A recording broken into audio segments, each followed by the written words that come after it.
Hello, I'm Durrell Watkins. I'm the senior pastor here at the Sunshine Cathedral in Fort Lauderdale, Florida.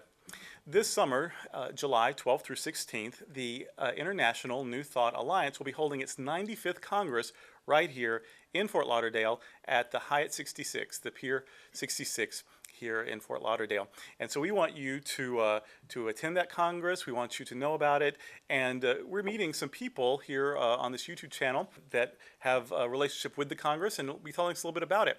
Who we're talking to today is the Reverend Jacqueline Atkins, who is an attorney and a minister. She is a graduate of the Chicago Theological Seminary, and she's the executive minister at, what is the name of the church? Power Circle Congregation. Congregation in Chicago, in the city. Okay, Illinois, in Chicago.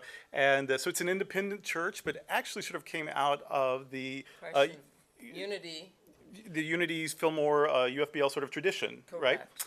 And so she's here with us today. She is a board member for the INTA, the International New Thought Alliance. And so we just have three little questions for her about her relationship with New Thought and in INTA, and why you'll want to be at this 95th Congress with her this summer in Fort Lauderdale. So, Reverend Jackie. Yes. This is a question that I know you've already blogged about, so I stole it, and I just want to hear it from your voice about New Thought. Is New Thought new? Well, Reverend Durrell, it is not.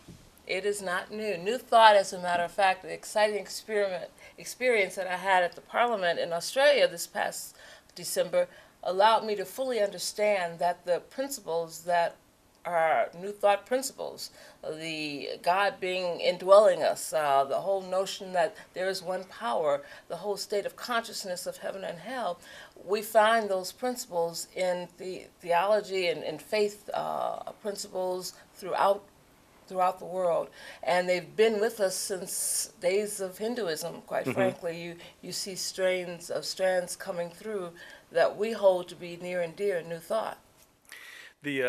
There's always that new teacher that comes along, I guess, the Buddha or the Christ, and or the teacher of teachers, Emma, and all these new people that come along. But the newness is that they're telling the one truth, the old truth, the ancient truth that just keeps getting a new name, a new packaging, and it's new to us maybe when we hear it. That's what it is. But it's the one. It's the one, and it's the excitement about it is that in 2010 it works.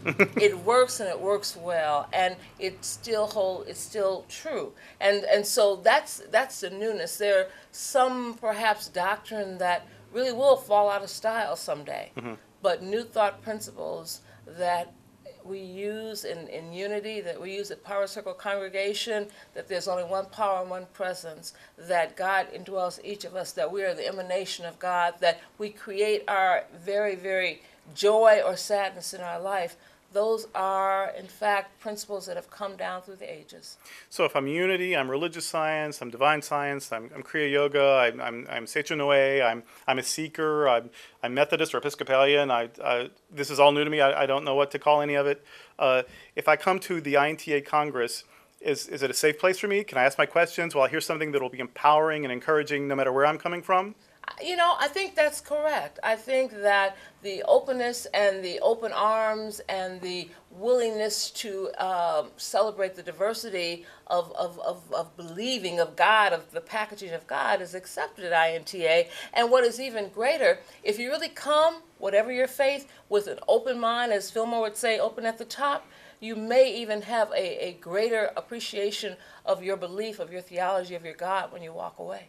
Well, I have one more question for you, because you are an attorney, so you have a law degree, and you have a Master of Divinity degree from Chicago Theological Seminary. You're a minister, you're a public speaker, you're a teacher, you wear all these hats, you're a Renaissance woman.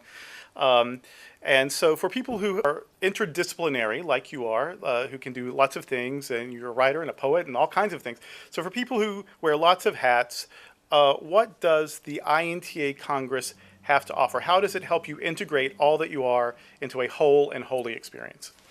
What INTA has done for me, and this will either be my fourth or fifth right in a row, and we were talking about this earlier today, what really attracted me to INTA is the seriousness which the material is presented. There's a depth, there is a significance, there's intention in the speakers in each of the sessions that you walk out and that you are being informed, and there's information being shared with you in a way that you won't just, it won't leave you quickly.